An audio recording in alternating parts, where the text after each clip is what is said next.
This week, we're taking a break from the absolutely wild and crazy philosophy that is John Humphrey Noyes and the Oneida Utopia, and we're kind of getting festive. And today we are discussing the history of Yule.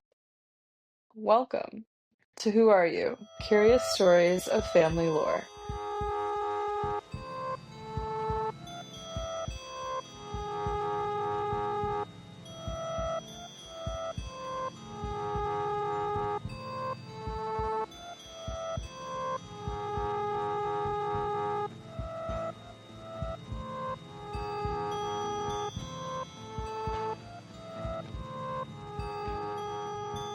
I'm Weetzie, And I'm Sam Ivy.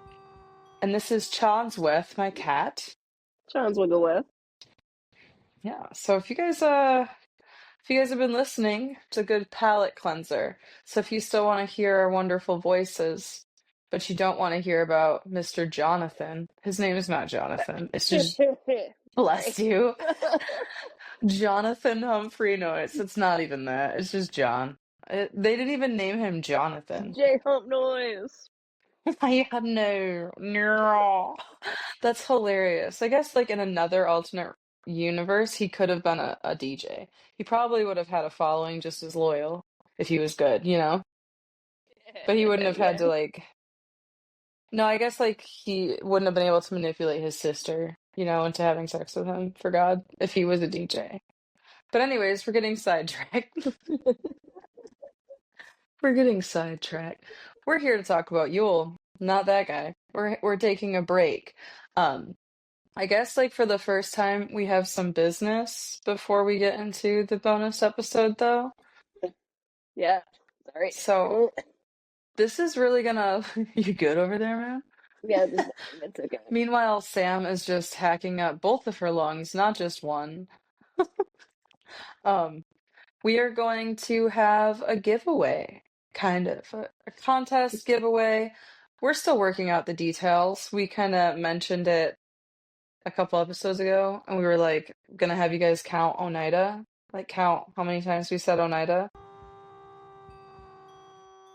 Well, we're not actually gonna have you do that. We're still working out the details and figuring out exactly what we are going to do.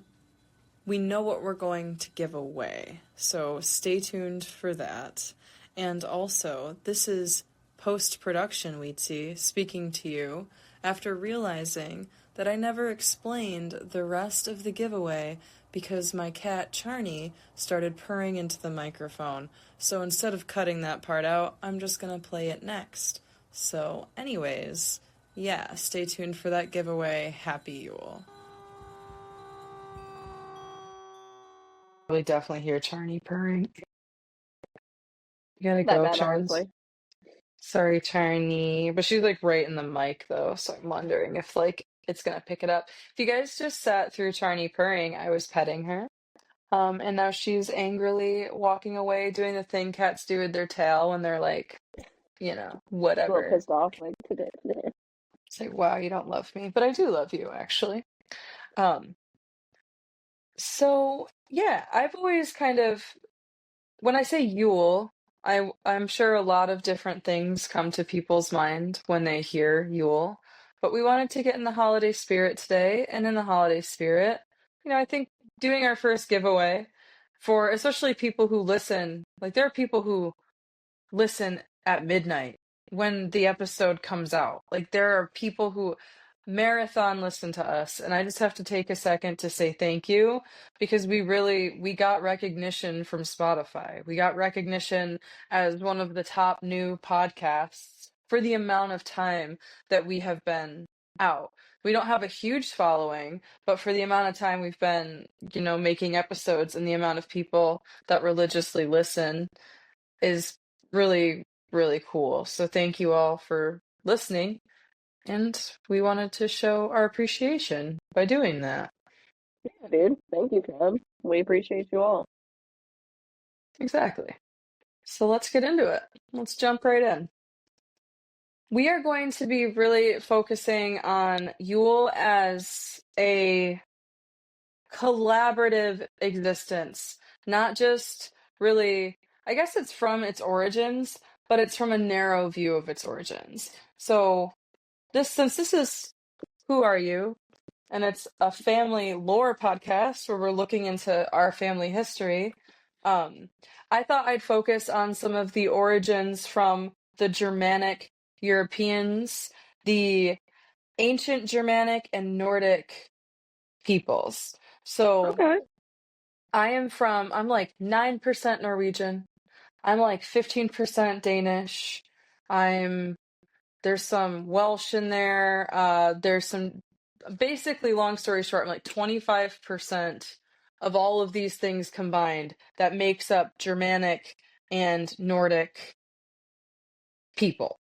So Yule is very, there's a lot of discrepancies in the origins of Yule. So if you ask one source, it's going to say something. If you ask another source, it's going to say something.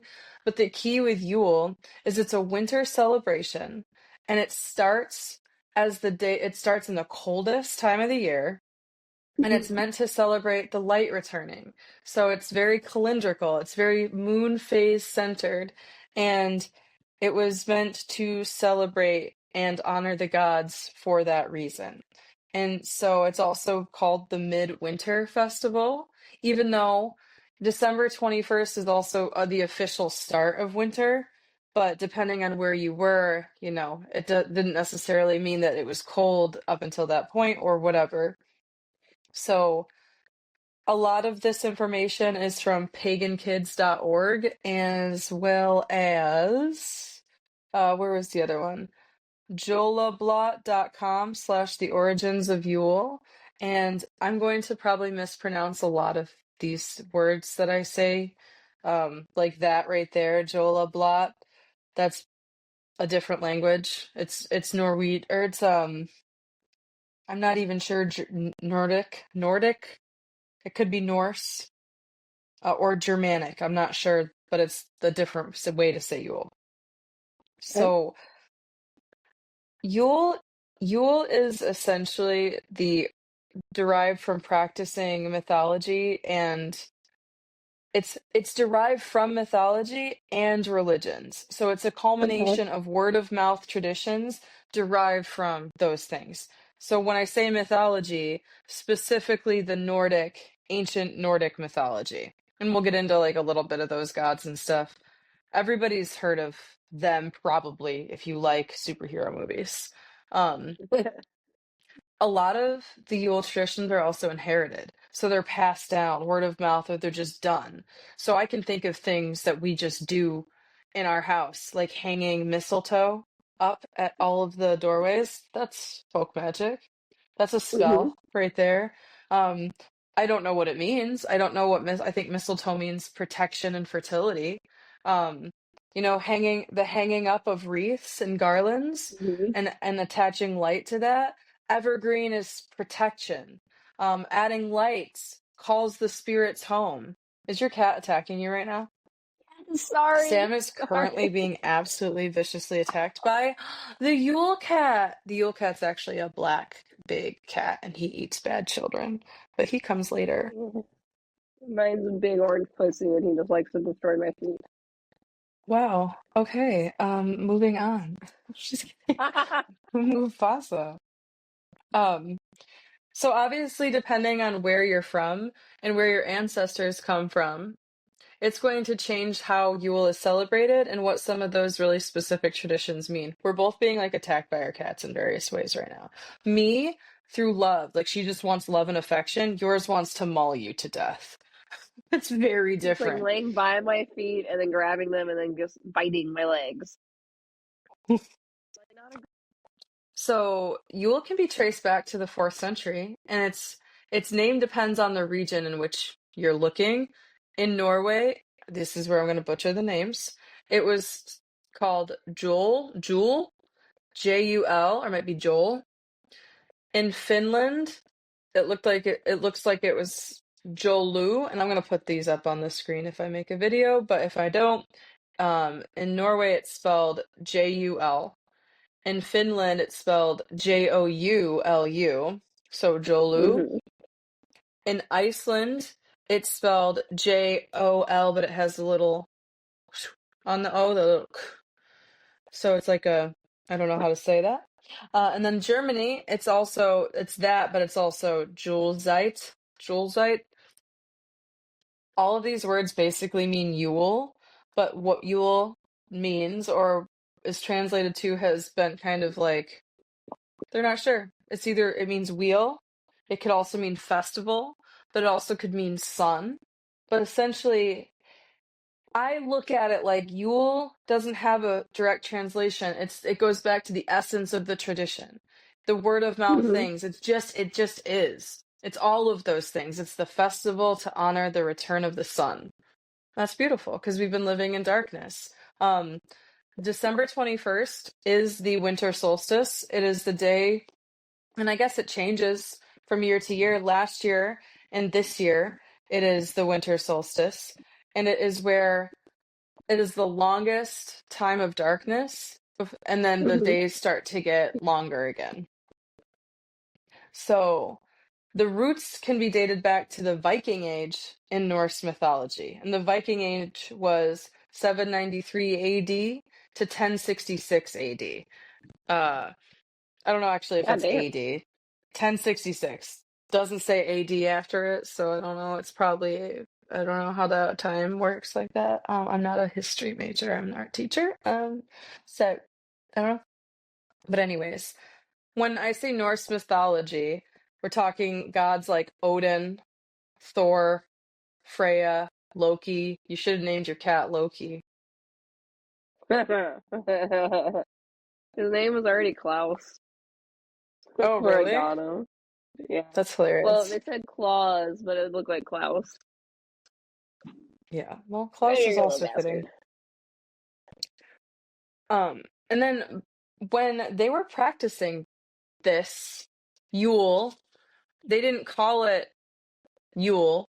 They didn't call it anything other than just tradition. It wasn't considered religion or anything. It was just considered tradition, what they did. But Okay. then, of course, Christians came in and they were like, hey, we see what you're doing there. We see that you got a whole thing going on, you pagans. All winter you do stuff. And we're going to talk about the other celebrations a little bit too. But they came in and they're like, no, we're Christians and like we love Jesus. And even though he was actually born in April because it's documented, we're just going to say he was born on December 25th. And you guys are going to practice Yule then. So we can all just pretend that you guys are still practicing Yule, but you're really just practicing Christmas. But we'll call it Yule if you want. So that's why Mhm. sometimes you meet people who call Christmas Yule and they're practicing it on Christmas. Well, because that's evidence of the I don't it's not whitewashing, but I think of white people when I think of Christianity Oh yeah, going no, into it non-white definitely just people shows like places. the corruption and then like the tarnishment of set tradition. Because basically what happened is as soon as Christianity took over in these regions like Denmark and where else was it? Sweden and Norway, and also some like pretty, I wish I had the map open still. Um basically Scandinavia and Germanic Europe, those areas. Um Once they started practicing Christianity or being forced to practice Christianity, anybody who stuck to the old ways were called heathens. So that's where like the word heathen derives from. If you continued to practice and in Yule, then you were considered a heathen. So Okay. um I talked about this. So there's a second Yule after the traditional Yule on the winter solstice. So after the 21st or whenever the winter solstice is, um, there's a second Yule. The first, this is confusing, the first full moon after the first new moon after Yule ends. So a new moon is no moon in the sky at all, right? and then Hmm. a full moon is the moon is in the sky. Um, so each full moon, Yule used to just be practiced traditionally somewhere between December and February, depending on where it fell. And the Old Norse calendar made a month. A month wasn't 30 or 31 days, it was the entire moon cycle. So a month sometimes was longer, or sometimes it was shorter. So you had these ancient astronomers, probably both, mapping out the moons to make the calendars and then deciding, okay, on this specific moon, this is going to land in the coldest part of the year on the darkest night of the year. That's Yule. So it didn't depend on a date. It depended on when is the darkest and longest night of the year on that moon. So they followed through Okay. that, which I think, why don't we do that now? Makes so much sense, you know, I following agree the with you moon there. cycles. Um, so something interesting though, the Yule sacrifice takes place on that first full moon, so on second Yule. It sounds pretty terrible, right? Like you hear that and you're like, oh, they're calling them heathens because they're making these sacrifices. No, it's not like that. It's an animal sacrificing. Um, and they would sacrifice the animal, but then they would Okay. feast on the animal. So there's no difference than you go to a barbecue and they've gutted a pig and it's on the spew. The only Hmm. difference is there's no honor. They're not doing it for anything. They're just doing it to celebrate, which is great. But there's a lot more respect in taking an animal's life when you're doing it to honor your gods and honor the winter solstice, and you do it for Hmm. tradition. It's different. And they would use the blood of those animals on their altar pieces, but then they would feast together in harmony and eat said sacrifices. So there are four main pagan traditions broken down, and the offering was the first part, and then the feasting. They would feast on those animals, but they would also drink mead. So they just get like drunk and full and have a good time all together. Um, they would honor the god Odin, and he represented victory and power. They would honor Nirod and Freya for peace and good Hmm. season. So Nirod for peace and good season, and then Freya for the departed loved ones buried in mounds. So like Okay. just touching all the bases, honoring all these gods, all these and goddesses. Um, so offering, feasting, and then they would make Yule oaths. Oaths sworn on Yule were unbreakable by pagan law, and if you broke your Yule oath and that was found out about, you could be put to death if it was serious enough. Dang, Like they were, okay. yeah, they were strict about the Yule oaths. And then number four is Yule gifts, a smaller, less mentioned part of Yule, but there would be exchanges to like merchants and friends and family, but they were typically small and not anything substantial. There was more of a focus on the oaths and the feasting and the friends and Yeah. things like that.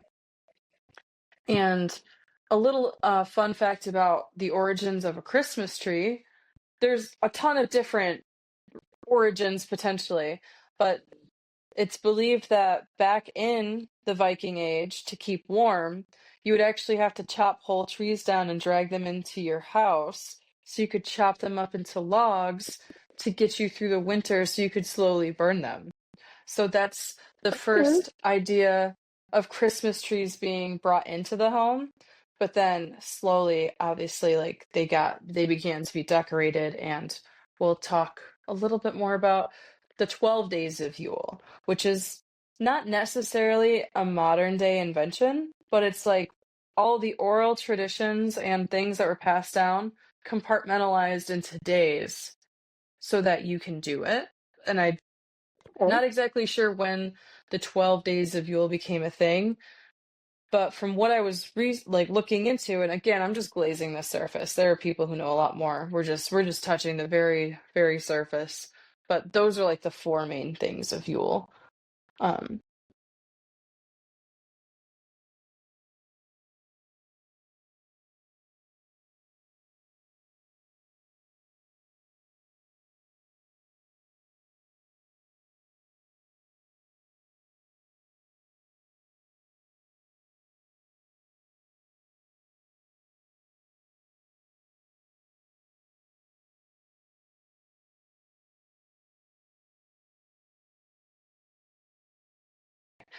So Yule, like I said, is it's at the begins around the longest night of the year, around the winter solstice. And for those of you who maybe don't know, solstices, there's solstices and equinoxes. An equinox happens when day and night are nearly equal in length, marking spring and autumn's start, so the days are equal. A solstice occurs at the year's longest or shortest day. So the 12 days of Yule. Disclaimer, after recording this podcast, I began to do more research into Yule, and I actually celebrated Mother's Night on December 20th, and then the winter solstice on the 21st, and proceeded the days from there. So depending on how you practice, these days might not align. Just know that it's a 1 through 12 cycle, and you can practice as you see fit. Alrighty, let's go to. Just to clarify, you don't have to be a Wiccan, you don't need to be pagan, you really don't need to practice anything to participate in Yule, because it's that oral tradition, it's based off of kind of intuition, whatever you're drawn to.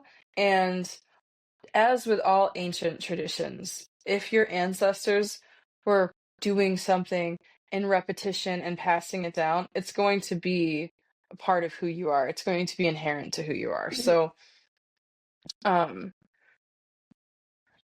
like traditionally, Yule was a lot shorter, but these 12 days are kind of relatively new. And it lines up to like our holiday break, and it goes right up to the new year, to January 1st. So it's like you're already celebrating. So we didn't even know that we were conditioned to be in a more relaxed state at that time. I'm a school teacher, so I have it off. Students get it off.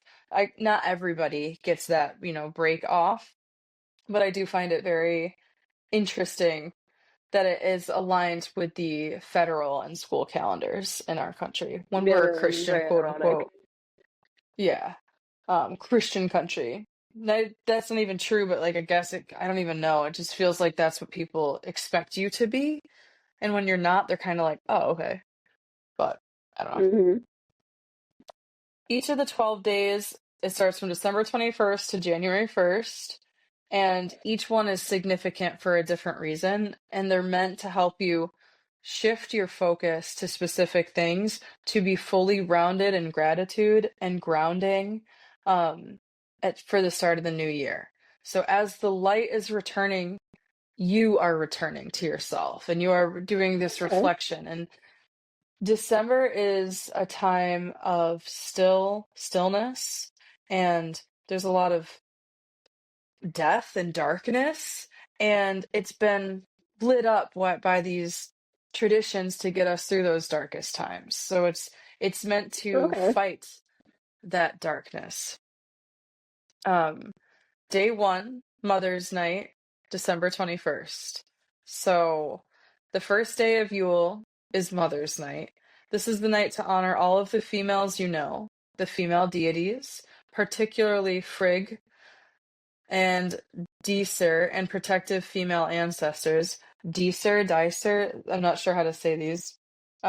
You can light candles, bring out food offerings, write poetry, and meditate. So what we're doing this year for this day, it's actually my son's birthday. I'm not going to say his name, but it's his birthday. And we're having people come over early, and we're going to hand make wreaths. And we're going to use Oh, that's dope. the trimmings. Yeah, we're using the trimmings from our Christmas tree. I ordered some cinnamon sticks. I'm going to dry by baking. I'm going to cut orange and lemon peels, really, mainly orange. I was thinking of doing lemon, but I'll probably just do orange. Cut them really thin. You bake them in the oven to dry them out, and then you can adorn them with cinnamon sticks, some star anise. I don't really honestly know how to say that, but they're so pretty. So you put those on there and you string them together, so they smell good. And they're temporary. And traditionally, you would burn those with your Yule log at the end of Yule, to cleanse Mm-hmm. them and to That's like part of like release the into the new the year. cleansing ritual. Yep. Yeah. Um, you can light candles, bring out food offerings, write poetry, and meditate. I thought I saw candy and I was like, oh, candy, but it doesn't say that. Day number 2, December 22nd. For this day, the focus is restoration. After the long night, we welcome rebirth and of the sun because this is now the days are starting to get longer. So we want to restore in that moment and reflect that the light is coming back. Um, and it's time to reflect on the cycle of life, death, and rebirth. You can make sun symbols like the Nordic sun wheel or light a candle to represent this rejuvenation. I'm gonna, Vaughn and I are gonna, oops, I just said his name. We are gonna make sun wheels. I'm gonna look up some Okay. examples, like historic examples, but we're gonna, on the 22nd, it's Monday, I'm on break. We're all home as a family, so we're gonna make sun wheels. And I wanna look up, I'm imagining you would hang them in the window, so I'm not totally sure what a sun wheel entails, but let's Nordic sun wheels. Nordic sun wheels. Oh, sun crosses. They're ancient symbols primarily from the Bronze Age or in Scandinavia. So they're like runes. Um, Okay. yeah, sun wheel. Let me see for Yule if they're specific or if there's like different runes that you would use.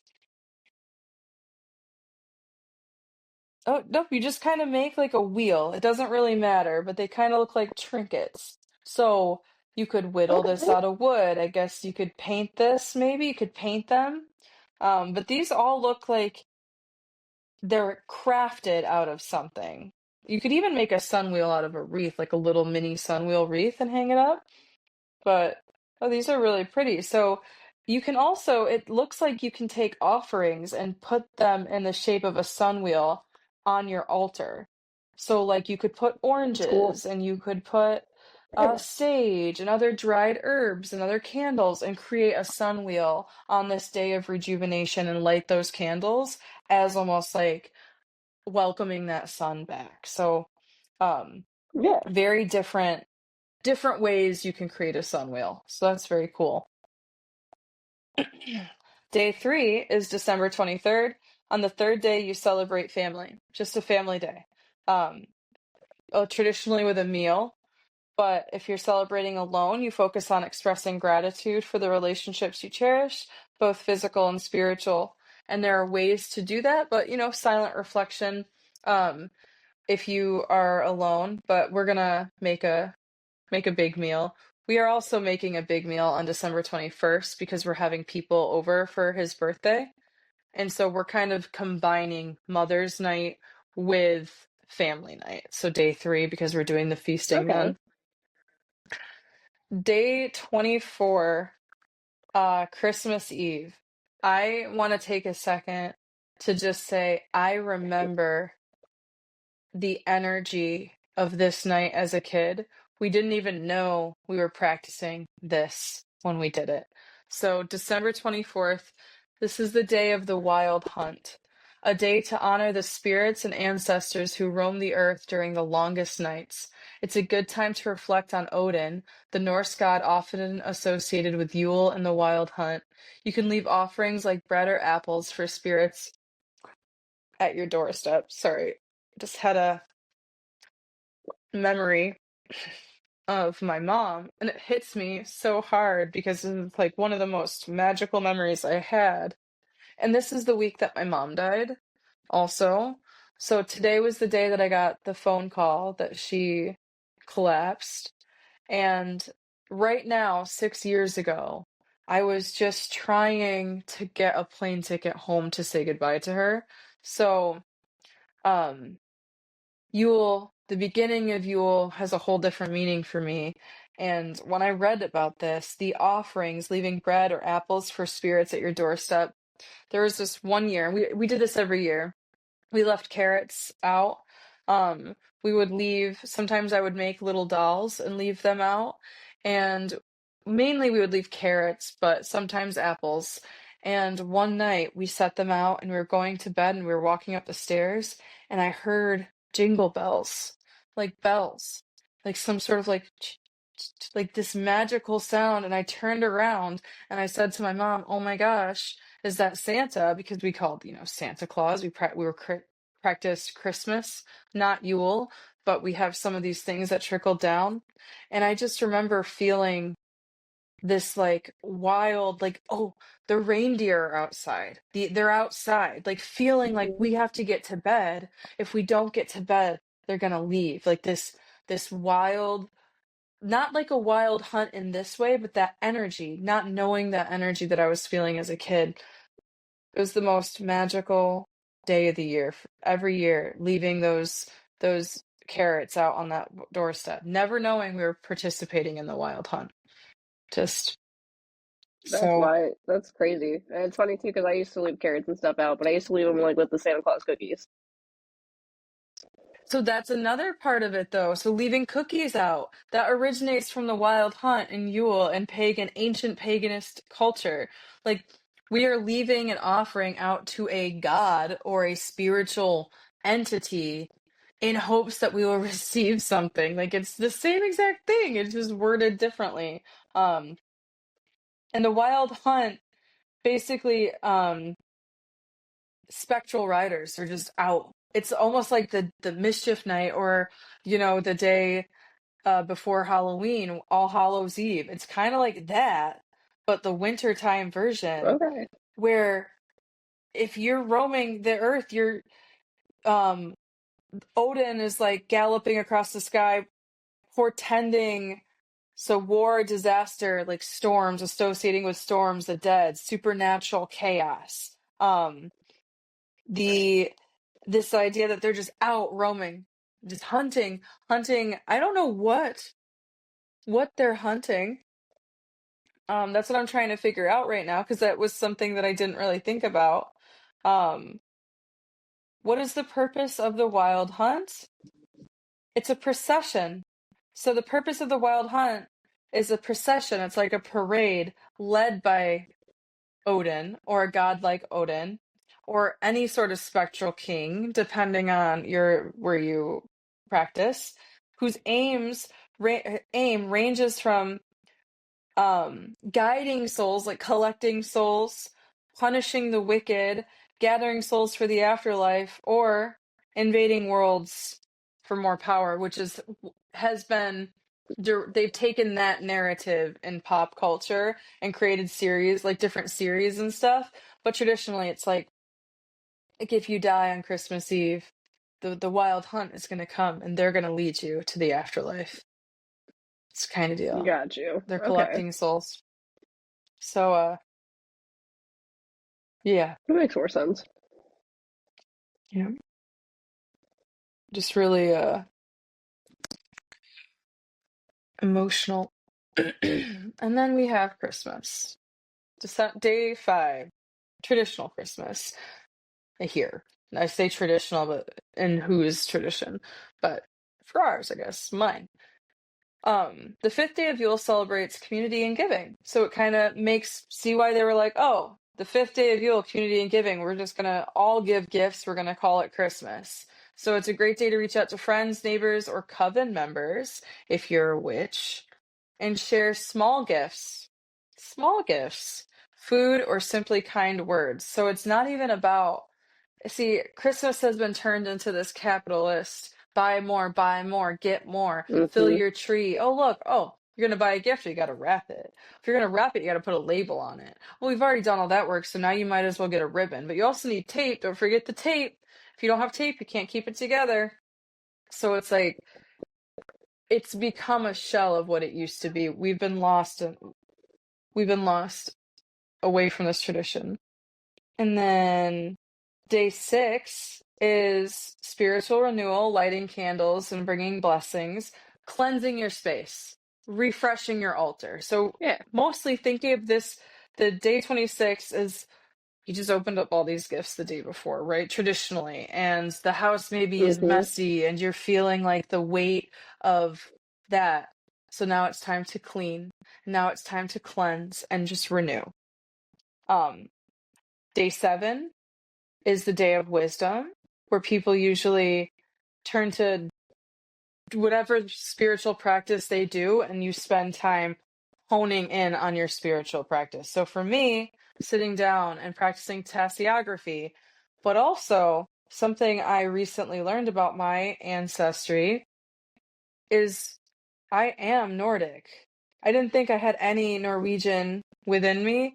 So I was like, didn't think the Scandinavian, Germanic, yes, but Scandinavian runes and Viking culture and all of that. I didn't think I had any blood, but I do, about 25%. So that might be a day for me to look into runes because I don't know if have I told you that when I was a kid, I used to write in this like foreign symbolic language? Did I ever I tell think you you that? briefly touched on it, not during the podcast, but I think like, a conversation that we had. I kind But of I don't like remember in full stopped detail. Like I said, I doing feel like it. it briefly got like skipped on. Yeah. But it's kind of interesting. I used to write when I was a kid in this like it had to be a black pen. I had to use a black pen too, and it would be very I'll have to pull it up. Whenever I would start to draw, those symbols would start to fill in. So I want to look into runes and stuff and just see if there's any symbolic connections and to see if maybe like I was Yeah. subconsciously pulling, something because it's I mean I did it every single day from the time I could write until I was doing it in college. I still sometimes do it. I just once I start doing it, I don't want any of my students to see it, I guess, if I'm doodling at work. So I'm Yeah. reserving that for home and then when I'm home I'm like doing a bunch of stuff. So but I'm automatic I don't writing got has time to always been doodle. like I know, and we should always everybody should make time for doodles. Like it does actually do a lot for your brain. So you should make time for doodling. Sam, Yeah, I'm trying. I know, and you're like doing awesome. Awesome. And I was like, Thank oh my God, Sam's sending me a painting. Fuck yeah. Like it made me so excited when you sent that. I was like, wait, is this old or are you doing this now? Like I had to double check. you. Yeah, So no. that's good. We Oh, we go first one in through months. different phases. Oh, sorry, go ahead. No, you're good. It's just the first one I painted in months. I sent you the final picture of it, right? I just gotta add some like glow in the dark shit to it. Yeah, it's cool. I love the ghost. This looks awesome. Um, day 10, or just kidding. We just left off on we said wisdom. So day 7 was the day of wisdom and divination. So day 8 focuses on abundance and the generosity of the universe. So being thankful, making spells for prosperity, setting intentions for abundance in the coming year. Often people burn incense like cinnamon or cloves to attract success and wealth. I literally bought whole sticks of cinnamon to burn for this day. So I'm very excited.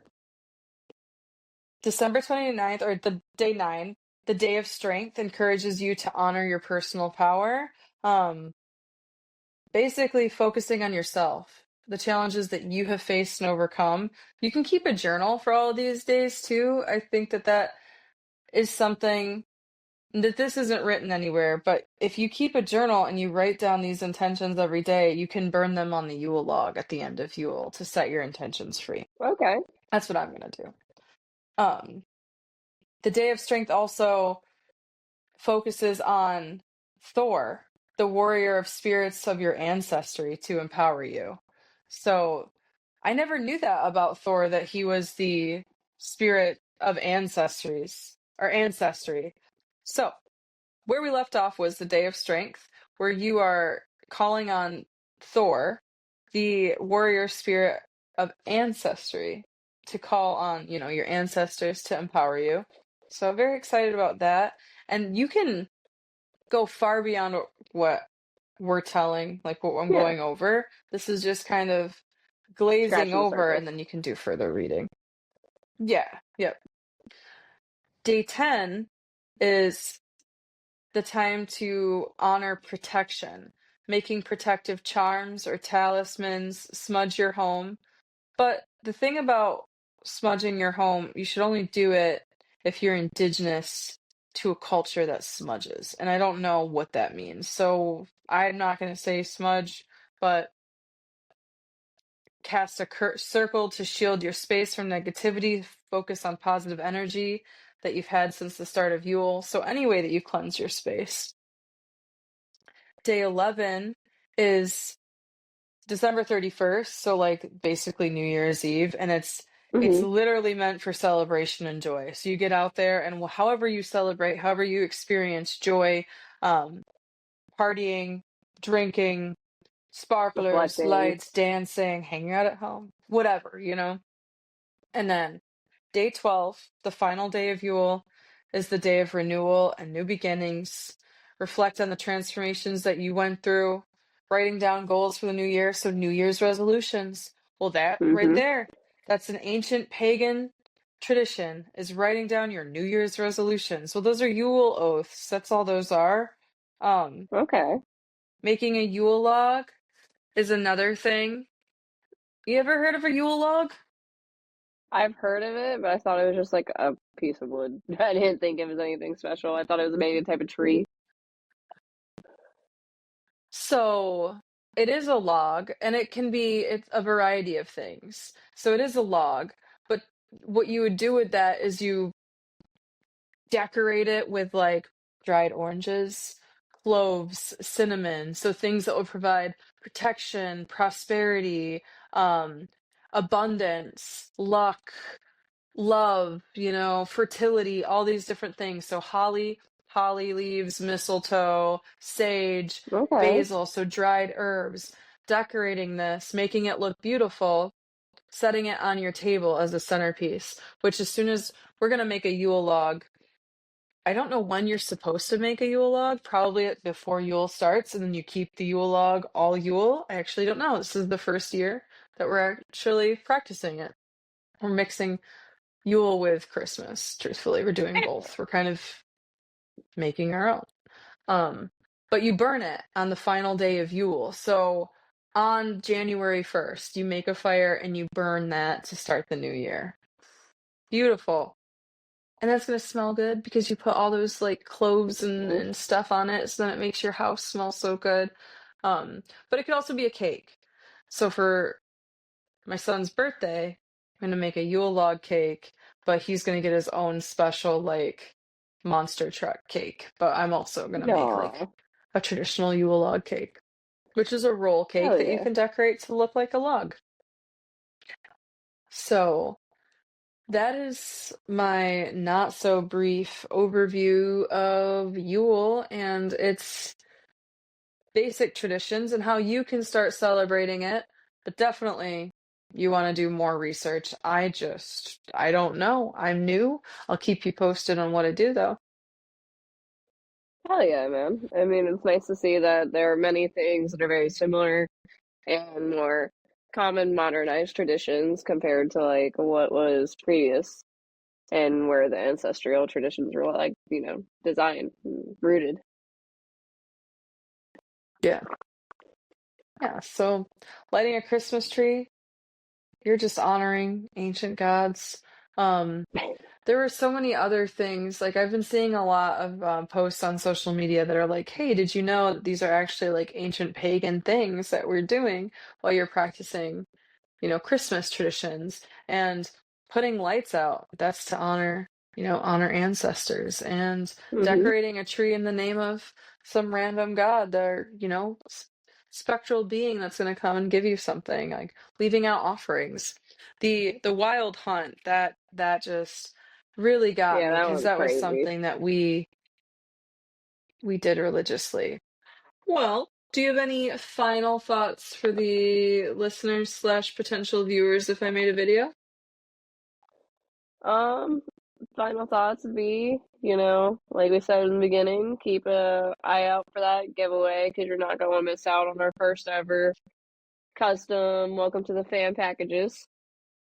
Um, Yeah. Other than that, I think that people should once again, take a look at your traditions, compare it to some older like wives' tales or traditions from back in the day that you think are dead or obsolete, because it'll be very surprising to you what is actually still practiced to this day. unbeknownst to you that you've been, taught to practice your whole life. Well, So, thanks for being here, fam. hell yeah. And never keep asking yourself, or never stop asking yourself. And never keep asking yourself. Just stop asking. Just don't even do it anymore. Never stop asking yourself. Who are you? Who are you? Who are you? Who are you? I just see that fucking caterpillar getting absolutely ripped on the This children's episode should be animation. Who Are You?